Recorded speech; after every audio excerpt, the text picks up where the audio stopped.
Hello, everyone, and welcome back to another episode of the Technically Human podcast.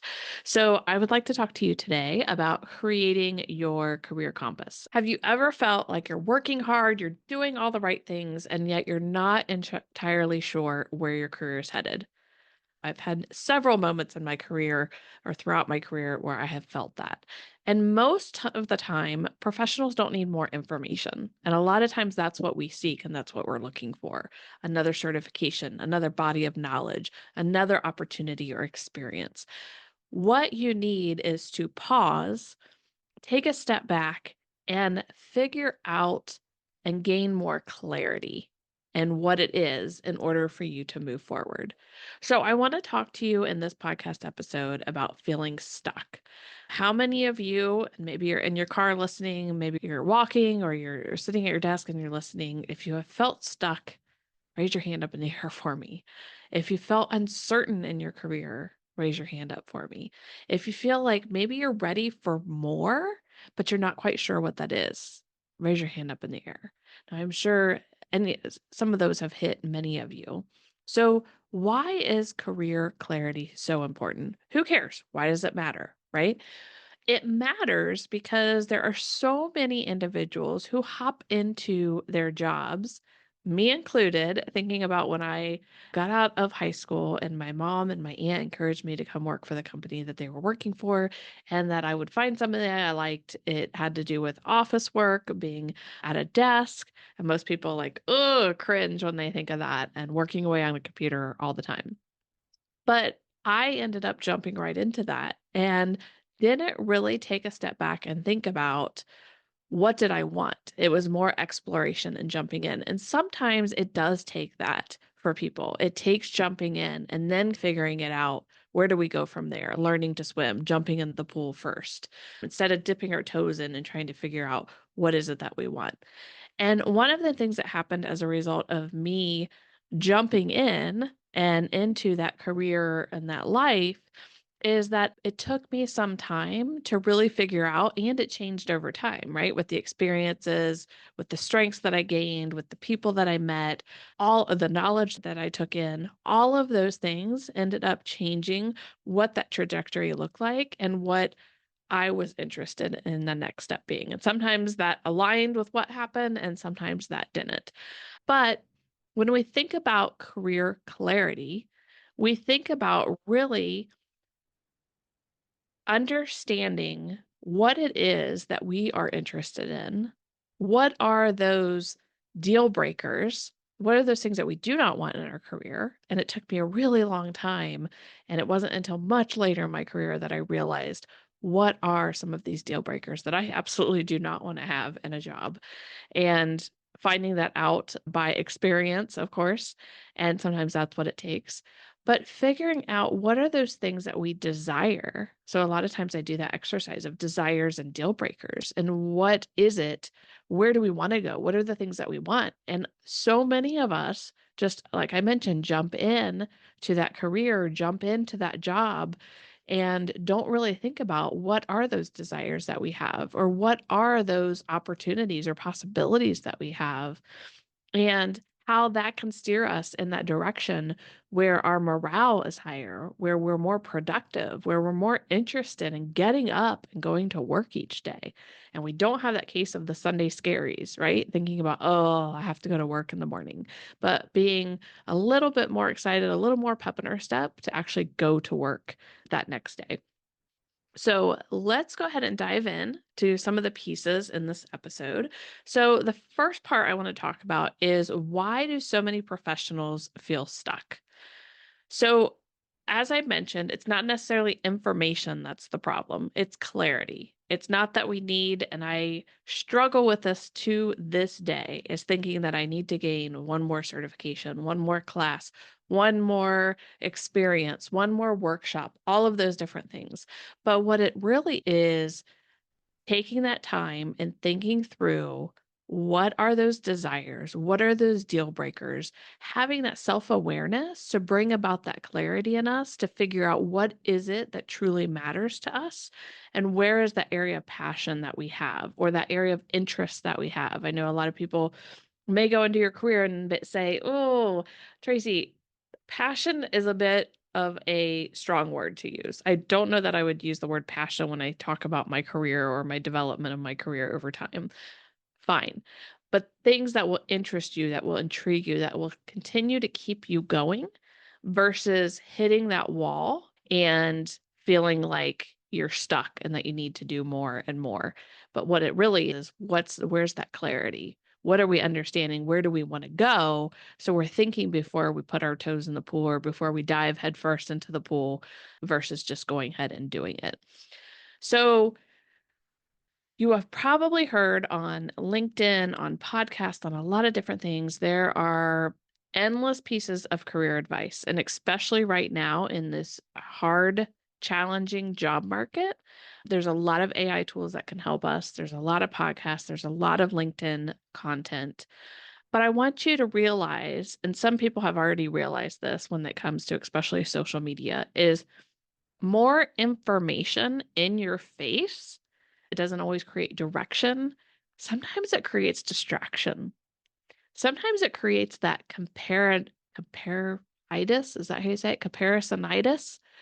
And we get stuck in that swirl of comparing where we are in our career with where somebody else is or where we want to be versus where somebody else is. And we're not comparing apples to apples. We're comparing apples to oranges. And we may or may not realize that because of all of that, what that other person went through or what they're going through. So I will tell you, I went through 27 years at a company and was laid off very unexpectedly. Me and half of my team were laid off. And for me, that really changed everything. Because yes, the day after I was laid off, angry, going through the stages of grief and thinking through what's next for me, the immediate thought that popped in my head, and that may pop into many of your heads when you think about if you get laid off or if you get fired or anything like that, is I immediately have to go find a job that's very similar to this job that I just did or something that's comparable in some way, either to the responsibilities, the number of people that I manage, the functions that I manage, the salary that I get, those types of things. And so the next day, I was right back into, I need to find a role like that. And it wasn't until it was probably several weeks later for me that I was really feeling burnout. I was feeling burnout a couple years before I even got laid off. And I didn't do anything about it. So many people don't do anything about it. There's stability in where we are, right? There's comfort in where we are. There's security in where we are, or we think there's security a lot of times.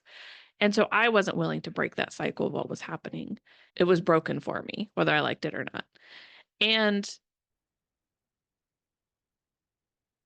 what I started to do a few weeks after I'm feeling burnout. I'm like, do I really want to do this? Oh my gosh, I'm so tired. Do I really want to do what I've been doing for these last, in my case, that was 10 years of my 27 years at the company? Do I really want to do this? And part of me said yes, it's not a choice. And another part of me started to take over and say, you're allowed to explore other things. And I remember one of the things that happened was someone that I knew from an association sent me a message on LinkedIn and it had a job opportunity. And the job opportunity in the LinkedIn message that she sent me was something that I wasn't, I was like, oh, I would not have normally posted for something like that. It was different than what I've done all these years, right? It was aligned with things that I am interested in, that I'm passionate about, that would get me excited about work. And so the more and more I looked at it and I looked at it, then I'd go off and do something else. And then the next day I'd come back and go back and look at it. And I eventually applied for it. Now, granted, I didn't get that job. I didn't get an interview for that job, which was really sad for me. I thought at the time. But what it did do is it got me thinking more and more that I don't have to do the same thing that I've been doing. That doesn't have to be the next 27 plus years of my life is going through the same motions that I was going through. I was already a couple years prior to the layoff feeling burnout, feeling ready for a change, feeling ready for a different challenge, to go a different direction. And this was my opportunity. And a lot of people don't have the opportunity in the way that I had it. I had some securities that were helping me to be able to make this pivot. And so I took some time and thought about, okay, if I don't go back and dive into that pool that I've been in, what are the options that I have? What does that look like short term? What does that look like long term? How does that end up working out? And that's exactly what I ended up doing. I ended up jumping into a whole different industry. I went from corporate to academia and doing what I love, I'm passionate about, and having opportunities open up as a result of that. And so that layoff for me changed. And one of the things that changed a lot for me in thinking in that mindset, and especially thinking about the job market and job seekers and what can they do. And I will tell you, prior to me being laid off, I did have this, it was a 4C framework concept. It was never formalized, but it never included clarity. The first step was jumping in with your resume, with your LinkedIn, with your interview prep, and all of that. And the more and more I thought to myself after my own experience, I thought, you know what? There's something missing from this framework. And that something missing was gaining that clarity, figuring out, what do I want? What does that look like? What is going to support me in so many different ways? And I was able to transition and pivot and make that choice and make that change. And I remember months back, my husband and I were at the bank. We were signing some paperwork. And I feel, and I will say, I still feel a lot of shame around this, around debt. And I'm listening to podcasts. I'm trying to change those money stories and all of that kind of thing. And I talked to the woman and I told her, I said, I used to be in corporate. I made pretty good money. And I was like, and then I got laid off and I switched industries and I'm not making what I made there. And she looked at me and she said, but are you happy? And that just got to my heart. And I said, absolutely. I'm way happier than when I was in that role and I was making that money. Granted, it would be nice to have that money, right? Maybe it wouldn't have had to sign the paperwork and do all that kind of stuff with what we were going through. But it doesn't mean that you can't have both. There are opportunities for that and different things that you can do. But it is interesting when you're on the side of your career where you do have that clarity and that awareness of what gets you excited to get up and do your work and to invest in yourself and to invest in your work. And that can change everything for you. And that is why I ended up adding and creating it came to be the 4C framework when I put it all together and having clarity as that first step. So understanding what it is or what it might be, or having some kind of self awareness as to the direction that you're going. Because a lot of times when I went to write a resume or I went to help somebody with their LinkedIn profile, and I've helped hundreds of clients with this, the first question is, okay, what type of role? Do you have some job descriptions? Typically, you're changing your LinkedIn profile because you want to get noticed. What do you want to get noticed for? What do you want that visibility for? And a lot of times that stop people in their tracks and they're like, I really don't know. I think I want to do this. And then I would ask some more questions and that they weren't aware, they didn't have the insight into everything about that type of role or about that industry. And we needed to get some more clarity and dig a little bit more. A lot of times I will talk with somebody and we're putting together their resume. And in some instances, people are like me and they've been with their company for 20 plus years or more. They have no knowledge of the outside job market. And so you might be called this specific job title within the, not even the industry, but the organization that you're in within the industry. But there might be 5 to 7 more names that you're referred to in either the industry itself or in other industries that you have transferable skills and that you would be really good at. So I help those individuals with that clarity of finding out, what does that look like? What are those? And then thinking about going back to the exercise I've done so many times with individuals. What are your desires? What are your deal breakers? We talk a lot and think about, okay, do we want to work 9 to 5? Do we want to be at home in front of the computer the whole time? Do we want hybrid? Do we want to be in the office? Do we want to travel? For me, I found out after years and years of being in a position where I would travel occasionally, there was a job opportunity that came up and I was really interested in it at first. And then I realized, and sometimes you might see this, is you see the job description at the very bottom, and I see this too often and it just makes me cringe. 50% travel, or 1 week out of every month you're traveling. And some of you travel bugs love it. You love it. And you're in the position in your life, you have that interest and you want to do that. That is not for me. So I remember when I had explored a position that was of interest, and I went and talked to the hiring manager and I said, "Can you tell me a little bit more about this?" And I said, "It says at the bottom, travel expected, but it didn't say a lot of details." And the hiring manager said, "Oh, yeah, there would be at least once a month, you would go for 4 to 5 days to this other location in this other state." And I said, "I appreciate your time." I said, "That's not for me and my lifestyle and what I have going on right now. And I'm just not interested in that." And ended up, that's a deal breaker for me. So you figure out, what are those types of things that are, yes, I really want this kind of thing in my job, versus no, that's definitely, if it's involved, then I'm not there. And I will tell you one thing that I think about too when I think about this desires and deal breakers challenge or activity is, a long time ago when I first started out in corporate. I remember posting for a job. And I can't remember how long I had been in corporate at that time. It might have been a year, because you had to wait a year before you could post for a job. You had to be in your position for a year. And I went to do the interview, and I interviewed with this department manager. And he asked me that question that some people dread: where do you want to be in 5 years? And if you've ever been asked this question, you're like, holy crap, that's a loaded question. And I said, you know what? I want to be a department manager in 5 years. I would really like to be able to work my way up and be in the role like you have today. And there was several department managers. It wasn't like saying, I want your job, that kind of thing.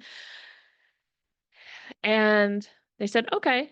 And I felt like in that time, and granted, that was like 30 years ago, I felt like I had to pick a job title and say, this is the job title I want in 5 years. And that was a milestone. And what I realized over time, and it took me way too long to realize this, because I would say it was 15 to 20 years later that I realized that it wasn't the job title that I was chasing. Because job titles, depending on what department they're in, depending on what organization they're in, what industry that they're in, they could be so vastly different, right? A senior manager at one place could be like VP level work at another place, that kind of thing. A department manager in one department may operate a little bit differently than in a whole nother center with the same organization. What I realized is that I had to start talking about, what are my desires? How do I want to feel? How do I want to operate? And so for me, one of the biggest things that changed is, instead of that role or that title, I began to say, you know what? I really want to have a job in 5 years where I'm feeling challenged, where I'm excited to come into work, and that I'm working with individuals and I'm helping to develop them, that we're doing really well at sharing the learning around whatever the products or services are that we're sharing the learning around, that we're helping others to grow and develop themselves.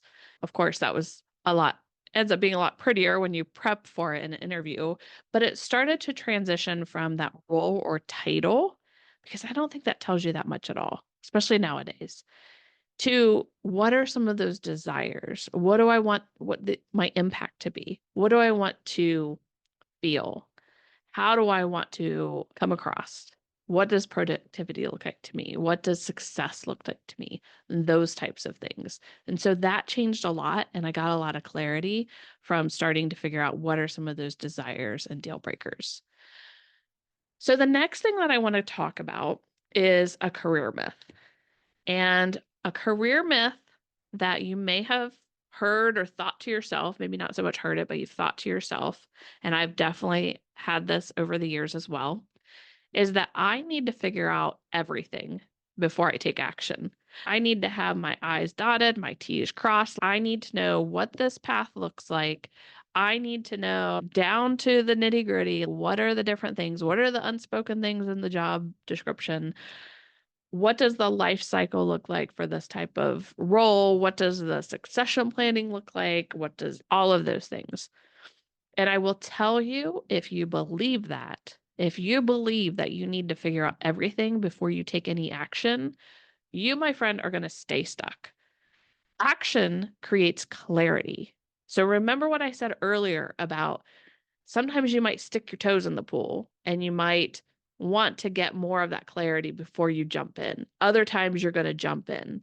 So you have to figure out what does it involve. And I'm not telling you have to jump in the pool every time, but sometimes sticking your toes in isn't enough. Sometimes you got to get up to your knees. Sometimes you got to go a little bit further and you got to explore and you got to ask questions and things like that and take some action and take some initiative to gain that clarity. You're going to get a little bit of insight, a little bit of evidence by just dipping your toes in that water, right?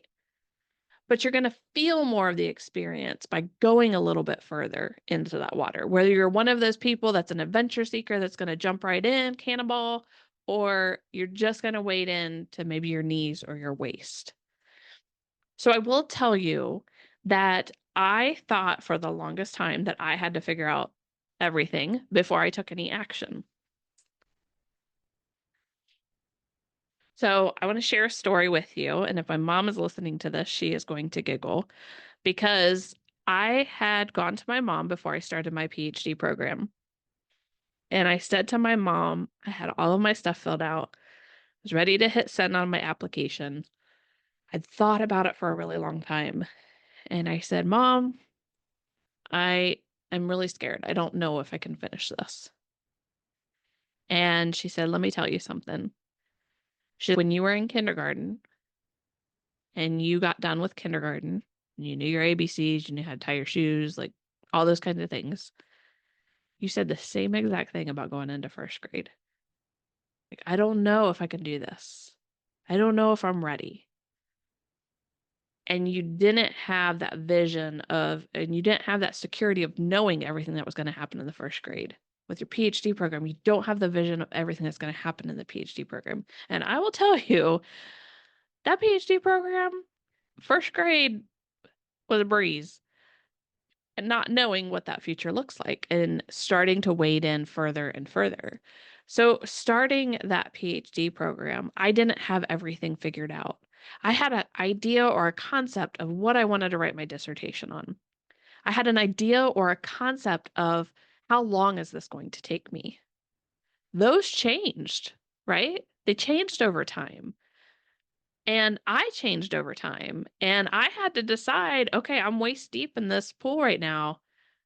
And hopefully it's a clear pool. It's not a pool of muck. Am I staying in it or am I getting out? So I had to start taking the action and start getting into it, not knowing, realizing there's uncertainty, there's ambiguity in what lies ahead, and then figuring out what do I do from there. So the action helped me to create that clarity along the way. That also happened with so many other things that I've done in my life, with deciding to become an adjunct instructor. That took me 2 years of posting for adjunct jobs before I secured one. And I walked in and I was able to teach a class as an adjunct instructor at a college or university. It took a really long time to be able to do that. I didn't have everything figured out. I didn't think it was going to take 2 years. So one thing I try to do now is prep people. Hey, this could take you a really long time. And these are the things that I learned that I would probably do different and that you can do. But it's going to take a while. Another thing is launching a business. You can't expect that you're going to come in, launch a business, and 2 weeks later, you're going to be making thousands of dollars, right? That's very rare that kinds of things happen. You don't have everything figured out when you decide that you're going to launch a business. Things are going to change. You're going to grow, you're going to fail, you're going to figure out what's next. Do we keep this up and running? Do we close the doors? Those types of things. So you don't need to have everything figured out before you take action. All I recommend is that thinking about the analogy of the toes in the pool, wiggling your toes, think about going a little bit further in. I'm not saying you can't put your feet on the ground, knee deep, waist deep, not get in your head where you can't doggy paddle, do that kind of thing. But you're going to learn by doing. You're not going to learn by waiting. And I love in one of my recent posts that I did, waiting is not a career strategy. I feel like a lot of times I hear some people say, oh, I'll just pray about it and that'll help me to pay the bills.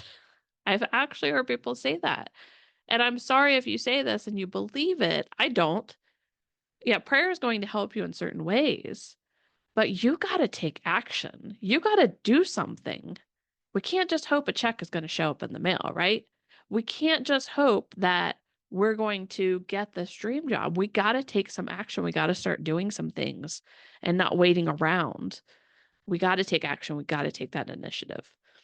So, for just a little bit of time, I want to go through the 4 areas of the 4C framework and the career compass. And in the Compass community, which I invite you to join me in, you can go to careercompassusa.com/compass and sign up. It's a completely free community. At one point, I had a dollar amount, a monthly subscription to sign up for this. And I thought, you know what? I want to help as many people as possible.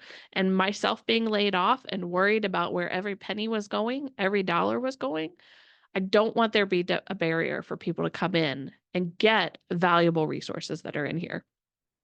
And one thing that is in the Compass community is the Career Resource Vault. And that has a ton of information. And there's also a lot of information. There's monthly trainings, monthly Q&A sessions, so much more than that. And a lot of it, all of it, goes back to the 4C framework. So the first C we talked about is clarity. So in clarity, some of the exercises that are in the Compass community and the Career Resource Vault focus around what are your values. And I do this exercise with my leadership in the Common Good class in the university I teach. What are your values? And why is it important that we know that? And how do we make sure that those values are integrated into everything that we do and that we think about and that how we move forward? What are your strengths? What are you really good at? A lot of times we've heard, and this is for me 30 years in the past, 25 years in the past, is okay, let's look, what's your strengths? What's your weaknesses? Let's focus on your weaknesses. Let's make sure you can improve on your weaknesses. Things have changed over time. And now it's, let's look at your strengths and weaknesses. And yes, if we can improve on a weakness, let's try to do that. And let's really focus and hone in on 1 or 2 of your strengths and make sure that you continue to keep that a strength and that it doesn't die off, and that you can use that in what you do. We also look at what you're interested in, because even though you're good at something, it doesn't necessarily mean that's something that you're interested in having a job in, right? My husband said for the longest time, he loves to cook. His dad was amazing at cooking, culinary artist when he was alive. And my husband has followed in his footsteps. And I had talked to my husband for a long time and I said, you know what? You should really think about culinary school. There's some different places around here. What if you just take a class and see?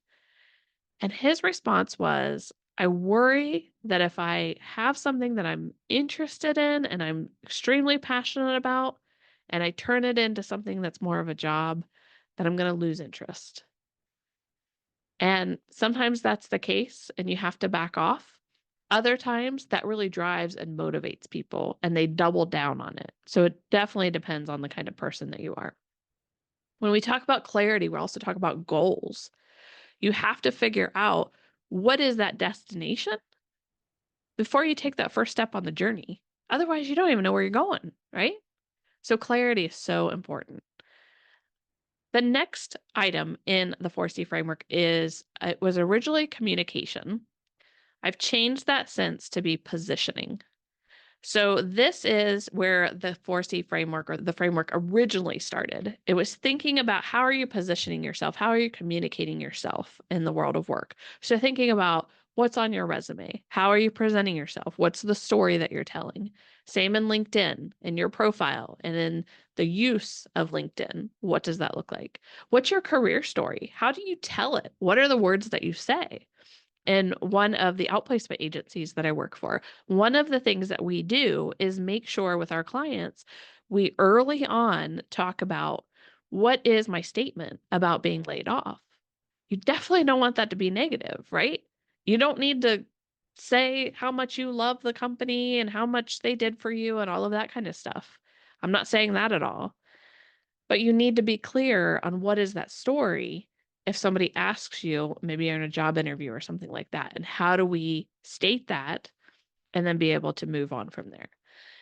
It's also where you start to make your value very visible. Your value is translated into the stories that you tell on your resume, on your LinkedIn, through your career story, through your statement, all of those types of things. It's how you're putting that out and communicating that in the world. So that's positioning. That's the second item.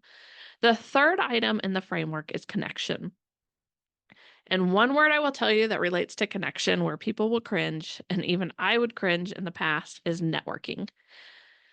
And it's more than just networking. It's more than just adding somebody to your LinkedIn and connecting to them. It's building quality relationships. And it's not the expectation of what are they going to provide me?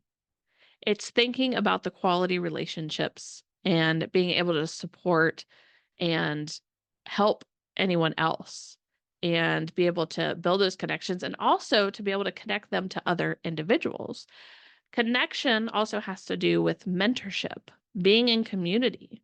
So, one way you can build your connection is joining the Compass community and starting to talk with other individuals in there, share your story, share your insight, and ask questions, different things like that. The majority of jobs in the last year and a half to 2 years that I've seen clients get or obtain is because they were able to build relationships with other people. So a lot of times those opportunities come through people. So we have to do that. Hey, I was super shy. I am introverted. They're the two different things. And I need to get out of that shell and to build those relationships, and something that I continue to try to work on to this day. So connection is that third piece of the 4C framework. And then the last piece of the framework is, it used to be cultivation, and I've changed this to adaptation. So changing a couple of these ended up screwing up the whole 4C part of the framework. So cultivation, if we think about adaptation, this relates to how are we making sure that we are a lifelong learner? What are the things that we're continuing to do to build our skills? One of the big things that's happening right now in the world of work is AI. The world overall is AI. How are we making sure that we are AI literate? You've likely heard the term that AI may not take your job, but somebody who knows AI could take your job, those types of things. So, what are we doing to cultivate or to adapt in that type of situation? How are we being flexible in the skills that we have and building those skills? How ready are we for the future? What are the things that we're doing to invest in ourselves to prepare for it? Hey, I told you about a free one, right? Join us in the Compass community. Listen to some of those monthly trainings that we're going to have. Ask questions in the Q&A. Ask questions in the community. Access the information in the career result resources vault. So a strong career is really going to require attention in all four of these areas.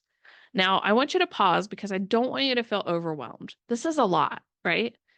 And so a lot of times my clients come to me and yes, they need help with their resume, but they're like, they don't have that clarity, or they haven't built those relationships, or they don't know where to start with those kinds of things. And so they're really lost on, if I had to pick one thing, like, where do I start? And so one of the things that I have done is I built the career direction quiz. And so you can go to careercompassusa.com/quiz, and you can take the career direction quiz, and it will help you. It'll ask you 7 easy questions. And then at the end, it'll help you to figure out, okay, which of these 4 C's or which piece of the framework should I start in? What makes the most sense? What do I need to focus on the most? And then you can jump into the Compass community and be able to access resources related to that. See how that works? So you can go ahead and take that. If you take the quiz, there is no requirement to put in your email address. So if you just want to take the quiz, you want to see your result and you want to get some ideas of what you can do and take that away and think about it, that's fine. If you want to go from there and join the Compass community and dive in a little bit more or stand there and watch what's going on, that's perfectly fine as well. So that covers a little bit more of the framework itself. So what I want to ask you now is I want you to let's take just a few minutes and I want to ask you, got a little friend here on the video, if you're watching on YouTube, it's almost time to eat for this little one.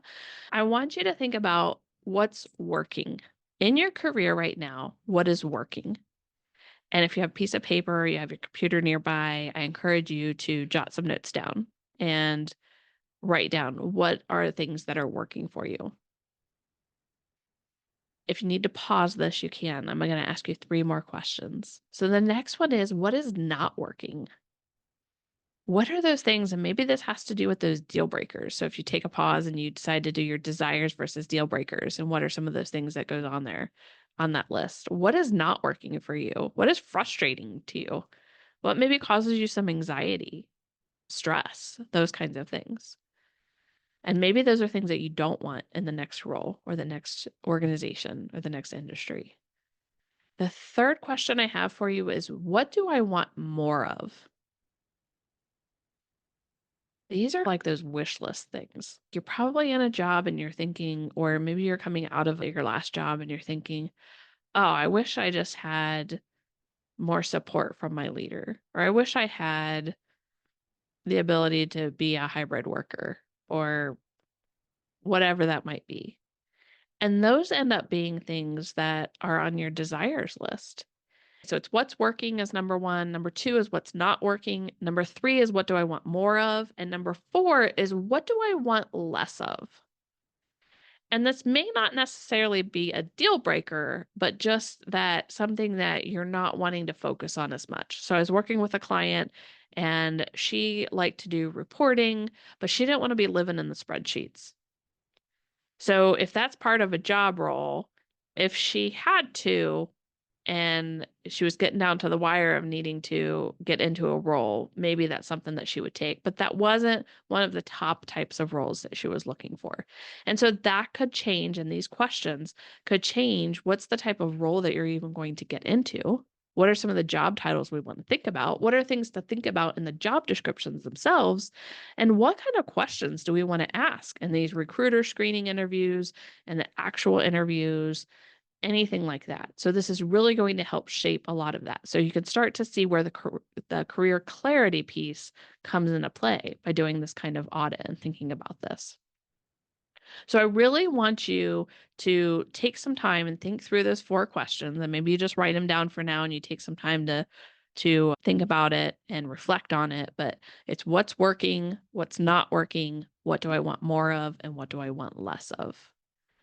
All right, let's go on to our next section that I want to talk about before we close out here. And this is one action. I want to challenge you to take one action in this next week.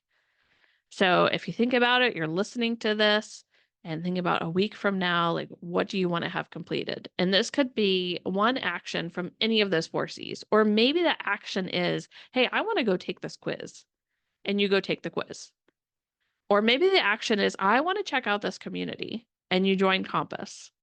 And then you start to look at things in there. Or maybe you attend an upcoming training, or you listen to the recorded training that we just had recently.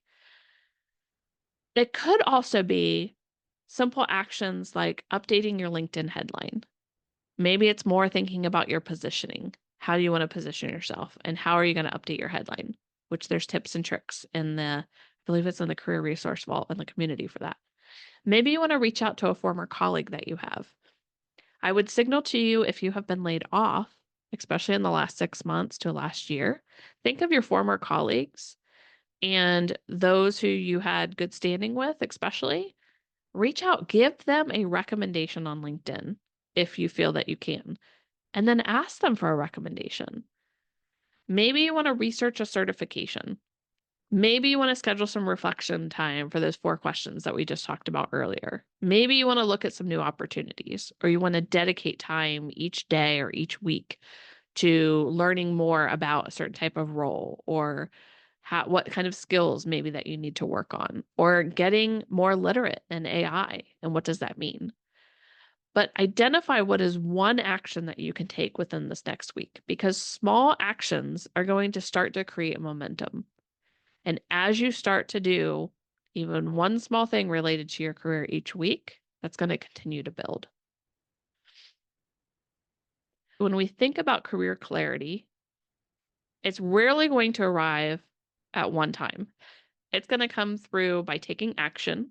So remembering back to getting into the pool, it's getting to your knees or to your waist, like not too deep, not too shallow. So you're getting some insight, some learning, some understanding. It's by taking time to reflect. You want to learn. Sometimes you get into the pool up to your knees and you're like, this is muck. This is gross. I don't want to do this. I think of my mom again when she told me about when she started school. She always thought she wanted to be a nurse. And she's like, the first sight of blood, she was like, I'm out. I am out. So it's not until sometimes you get into that that you learn that. Have the courage, to have the audacity to jump in a little bit or walk in a little bit further. There's something that they do in the education department. Students end up doing, I can't remember if it's just shadowing as a student teacher, shadowing, or starting to try out like a trial student teacher before they get too far into their program. And some people are like, absolutely, this is what I want to do. This is what I've been living for. And other people are like, this is not what I thought. And they decide to make a change. Maybe it's a different grade level. Maybe it's a different subject. Maybe they don't want to be in education, whatever that might be. But they're trialing that earlier to figure out and to learn and to understand more, have more of that clarity before they're in their swimming, right? It also takes courage. And I know that's hard for some people, but stepping in a little bit more into that, learning, being open to that, having that courage can be huge. It could be a game changer. So, as I mentioned before, I love this line: waiting is not a career strategy. So, I am encouraging you to choose one action and take it within the next week and then continue to move forward from there. I really appreciate you listening, and I will catch you on the next episode.